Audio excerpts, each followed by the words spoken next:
quand l'ange de la mort est venu prendre l'âme du prophète. Le prophète, alayhi salatu salam, il avait 63 ans. Il était fatigué et il avait beaucoup donné dans sa vie. En y réfléchissant bien, 1400 ans après, il avait traversé tellement d'épreuves.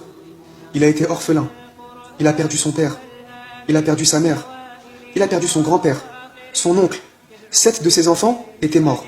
La femme, qui avait partagé 25 ans de sa vie et qui avait été la première à le soutenir, elle était morte. Il y a aussi son honneur qui a été touché pendant 1 mois à cause de la calomnie sur Aïcha. Il a été frappé, insulté de tous les noms. Il a été rejeté par 26 tribus qui ont refusé de l'accueillir. Il a mené près de 29 batailles en 8 ans, dans des conditions extrêmes, à cause de l'environnement hostile, la chaleur, les longs trajets dans le désert, etc. Toutes ces épreuves ont fait qu'à 63 ans, il était même plus capable de faire ses prières surérogatoires debout, mais il les faisait assis. Alors on lui a dit, « Tu pries assis? Qu'est-ce que tu as, ô messager d'Allah ?» Il a répondu, « Je me suis fatigué à force de me soucier des gens. » Subhanallah. Cette année-là, il est sorti pour le pèlerinage d'adieu et il répétait, « Ô gens, prenez de moi vos rites. Peut-être que vous ne me verrez pas à cet endroit l'année prochaine. » Ensuite, Allah a révélé le verset suivant. اليوم أكملت لكم دينكم وأتممت عليكم نعمتي ورضيت لكم الإسلام دينا. Aujourd'hui, j'ai parachevé pour vous votre religion et accompli sur vous mon bienfait, et j'ai agréé l'islam comme religion pour vous. Tout le monde était content en apprenant ce verset, sauf une personne, sauf Abu Bakr, qui lui s'est mis à pleurer. On lui a dit, « Ya Abu Bakr, pourquoi tu pleures comme ça? Pourquoi tu pleures alors que ce verset annonce une magnifique nouvelle ?» Alors, il les a regardés en pleurant et il leur a dit, « Ce verset, c'est l'annonce de la mort du prophète. » Tout le monde a pensé, « Quel jour merveilleux, notre religion, elle est complète. » Mais pas Abu Bakr. Abu Bakr, lui, il a pensé, « Si la religion, elle est complète, ça veut dire que le message est fini et que la mission du prophète, alayhi salatu salam, elle est terminée. Donc, l'existence du prophète, alayhi salatu salam, sur cette terre, elle est terminée aussi. » Alors le prophète, alayhi salatu salam, il était gravement malade. 9 jours avant sa mort, Allah, il a révélé au messager son dernier verset. واتقوا يوما ترجعون فيه إلى الله ثم توفى كل نفس ما كسبت وهم لا يظلمون. Et craignez le jour où vous serez ramenés vers Allah. Alors chaque âme sera pleinement rétribuée de ce qu'elle aura acquis, et ils ne seront point lésés. 8 jours avant sa mort, il disait, « Mes frères d'Uhud me manquent, en parlant des martyrs. Je veux leur rendre visite. » Alors, il va les voir. Il arrive au cimetière et il leur dit, « Assalamu alaykum, ô martyrs d'Uhud, vous êtes les précurseurs et je suis le suivant, Inch'Allah. » Sur le chemin du retour, il s'est mis à pleurer. Et les compagnons, ils lui ont dit, « Qu'est-ce qui te fait pleurer, ô messager d'Allah ?» Il les a regardés, les larmes coulant sur son visage. Il leur a dit, « Mes bien-aimés me manquent. » Alors les compagnons, ils lui ont dit, « C'est pas nous tes bien-aimés ?» Il leur a dit, « Non, vous êtes mes compagnons. Mes bien-aimés, c'est ceux qui viendront après moi et qui croiront en moi alors qu'ils ne m'ont pas vu. » Le prophète, alayhi salam, il était donc très malade. Et son état de santé, il s'aggravait de plus en plus. Il a alors rassemblé ses épouses et il leur a dit, « Est-ce que vous m'autorisez à me faire soigner chez Aïcha? Subhanallah, regarde, il est en train de mourir et il pense encore au bon comportement envers ses épouses. » Les épouses du prophète, alayhi salam, elles l'ont donc autorisé à passer ses derniers jours chez Aïcha. Et comme vous le savez, la maison de Aïcha, elle était collée à la mosquée.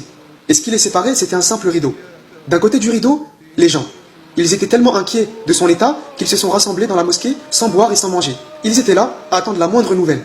De l'autre côté du rideau, le prophète, alayhi salam, qui essuyait la sueur de son front et qui disait « La ilaha illallah ». Certes, la mort a ses moments d'agonie. Ensuite, il a entendu le bruit de la foule dans la mosquée. Et il a dit « C'est quoi ce bruit ?» Alors on lui a dit « C'est les gens qui se sont rassemblés, ils ont peur pour toi. » Il a dit « Emmenez-moi à eux ». Puis il leur a dit « Ô gens, on dirait que vous avez peur pour moi. » Ils lui ont répondu « Oui, ô messager d'Allah ». Il leur a dit « Ô gens, mon rendez-vous avec vous n'est pas ici-bas. Mon rendez-vous avec vous est au bord du bassin, le jour du jugement dernier. Par Allah, c'est comme si je le voyais de là où je suis. Ô gens, par Allah, je ne crains pas la pauvreté pour vous, mais bien au contraire, je crains pour vous la vie d'ici-bas. Je crains que vous combattiez pour elle, comme ceux qui vous ont précédés, et qu'elle vous fasse périr comme elle les a fait périr. Ô gens, je vous recommande de prendre soin de vos femmes. Je vous recommande de prendre soin de vos femmes. Ô gens, je vous en conjure, ne délaissez pas la salette, ne délaissez pas la prière. Ô gens, si j'ai fouetté injustement le dos de l'un d'entre vous, voici mon dos, qu'il en fasse autant. Si j'ai souillé l'honneur de l'un d'entre vous, voici mon honneur, qu'il en fasse autant. Si j'ai pris de l'argent à l'un d'entre vous, voici mon argent, qu'il me le reprenne et qu'il ne craigne pas la rancune, car ce n'est pas dans ma nature, jusqu'à ce que je retrouve Allah avec une âme saine et pure. Puis il a dit, ô gens, Allah a proposé à un serviteur de choisir entre la vie d'ici-bas et la rencontre d'Allah. Et il a choisi la rencontre d'Allah. À ce moment, seul Abu Bakr, radiallahu anhu, avait compris que le serviteur dont parlait le prophète, alayhi salam, c'était lui-même. Alors il s'est levé, en coupant la parole au prophète, alayhi salam, et lui a dit: je sacrifie tous mes biens pour toi. Je sacrifie mon père pour toi. Je sacrifie ma mère pour toi. Je sacrifie mon enfant pour toi.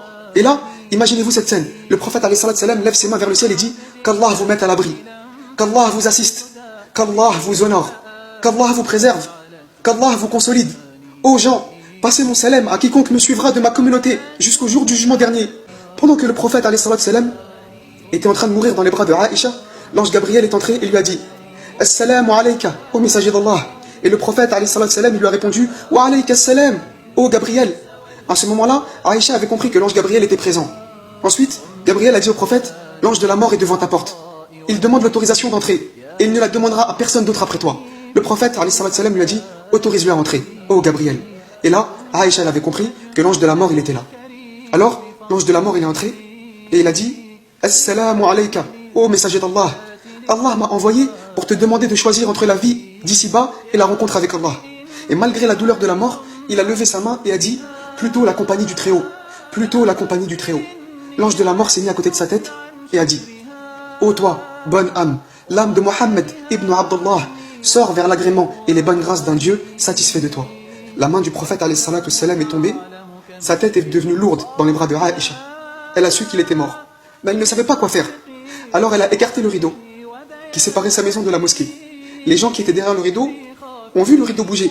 Ils avaient l'habitude de voir le visage du prophète alayhi salatu salam derrière ce rideau. Mais cette fois-ci, c'était le visage de Aïcha qui pleurait en disant: le prophète est mort. Le prophète est mort.